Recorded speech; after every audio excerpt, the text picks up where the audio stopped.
Сәлеметсіздер оқушылар, әдебиет оқу сабағын бастаймыз.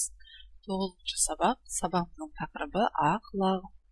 Бүгінгі сабақта мәтінді өз сөзіңмен әңгімелейсің, кейіпкердің іс-әрекетіне пікір білдіресің. Суретті сипаттап айтасың. Бірінші тапсырма, суреттегі төл туралы 3 тапсырмаға жауап беріп көр. Лақ сөзін қайда, қай жерден естідің? Лақ сөзін ауылдағы әжемнен естідім. Лақ сөзі көз алдыңа не елестетеді? Лақ деп ешкінің төлін айтады. Үшінші, оның көзін пішінін сипаттап айт, алда оқитын мәтіннің не туралы ой кетіп болжа. Лақ түсі ақ, көздері үлкен, мөлдір, кішкентай ғана мүйізі бар, пішіні кішігірім, сапалақ жүнмен. Тұяқтары бар, құлағы салпаңдап, құйрығы селтеңдеген сүйкімді 4 түлік мал. Есіңе сақта, Бердібек Соқпақбаев, балалар жазушысы. Ол Алматы облысында туған, менің атым Қожа кітабы көптеген тілге аударылған.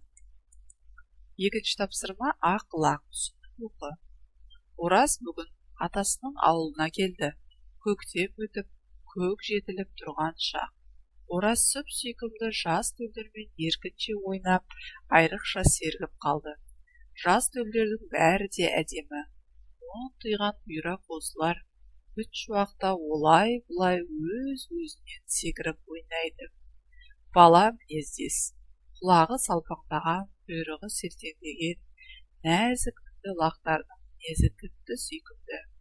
Бір кезде оның көзі үйдің арттағы бір түп аршаның көлеңкесінде жатқан кішкентай ақ лаққа түсті. Ол 4 аяғын бауырына алып, басын жерге төсеп жатыр. Сен неге ойнамайсың? Жалқауын қарай көр мұның, деп Ораз қасына келіп, еңкейіп шапалағын шартылдатты. Лақ ыршып тұрар деп ойлап еді, олай болмады. Басын жайлап көтерді де Оразға сарғыш көзімен бір қарап қойып, басын қайтадан жерге төседі. Саған не болған? Деп Ораз лақты көтеріп алды. Ойбай, байғұсым-ай, тамағымның асты ісіп кетіпті ғой. Апа, мынаны қараңызшы, мына ақ лақтың тамағының асты ісіп кетіпті.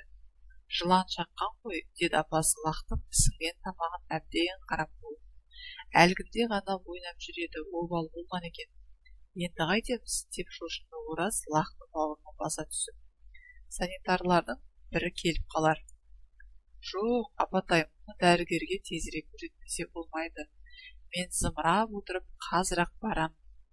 Ораз өтініп болмаған соң, шешесі оған лақты мал емдейтін орынға апаруға рұқсат етті.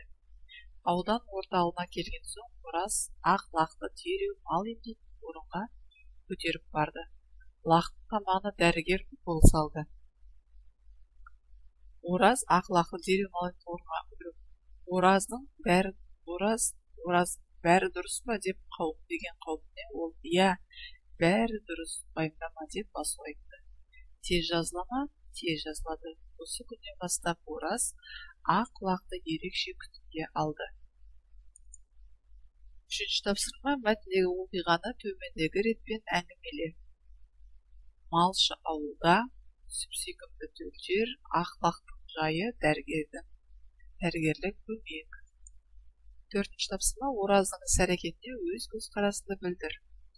Ораздың іс-әрекеті өте орынды. Ол ақ лақты жылан шаққаннан апасынан естіген соң қатты қобалжыды. Лақты бірден дәрігеріне апарып, қажетті көмекті көрсетті. Бесінші тапсырма, жақсы көретін күшігін жарақат алды дейік, сен не істейсің? Суреттерге қарап сөйле. Мен үйден шықсам, күшігімнің басы салбырап, есік алдында отыр. Жанына жақындап барып қарасам, сол қолын ауыртып алыпты. Менің көңіл күйім бірден түсіп кетті. Үйге жақын жердегі мал дәрігеріне хабарласып, емханаға бардым. Дәрігер керек көмекті көрсетіп, қолын таңып берді. Күшігімді үйге барып тамағын бердім. Ақырын күшігімнің жүгіре бастағанын көріп, мен де мәз болып қалдым. Алтыншы тапсырма, мәтінге сүйеніп, сурет бойынша 3 сөйлем жаз. Жас төлдердің бәрі әдемі.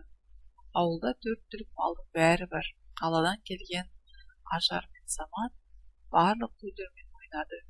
Олардың сүйкімділігі мен әдемілігіне тамсанды.